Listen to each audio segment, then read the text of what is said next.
अस्सलामुअलैकुम, आप देख रहे हैं के न्यूज़ चैनल इंटरनेशनल। यूट्यूब पर हमारा चैनल सब्सक्राइब कीजिए और रहें दुनिया भर की खबरों से बाखबर। रुख करेंगे सिंध के शहर खैरपुर का। खैरपुर नाथन शाह में सिंध एजुकेशन फाउंडेशन सेफ की गलत पॉलिसियों और मनपसंद लोगों को रिश्वत के एवज स्कूल देने के खिलाफ सेफ मुतासिरीन की जानिब से एहतजाजी मुजाहरा।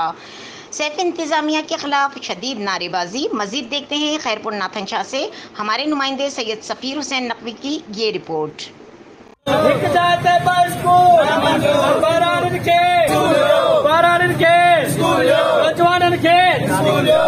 खैरपुर नाथन शाह में सिंध एजुकेशन फाउंडेशन दादू की बेज़ाब्तगियों के खिलाफ अयाज बुरडो, जमील साइंदाद खोसो, मुन्नवर लाशारी, उबैद चांडियो, जिब्रान चांडियो, जफर शकूर खोसो और दीगर हाथों में बैनर्स और प्ले कार्ड उठाए अलमदार चौक से नेशनल प्रेस क्लब तक रैली निकाल कर एहतजाजी मुजाहरा करके शदीद नारेबाजी की।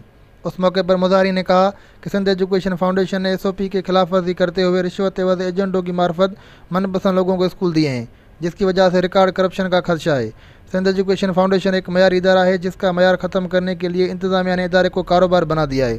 मुजाहरीन ने मुतालबा करते हुए कहा कि खैरपुर नाथन शाह के स्कूलों में बेज़ाब्तगियों का नोटिस लेकर मेरिट की बुनियाद पर आला सतह की जाँच करवाई जाए और जिन उम्मीदवारों को नज़रअंदाज किया गया है उनके प्रोजेक्ट प्रपोजल पर नज़रसानी करके उन्हें इंसाफ फराहम किया जाए। दीगर सूरत में एहतजाजों का सिलसिला जारी रहेगा।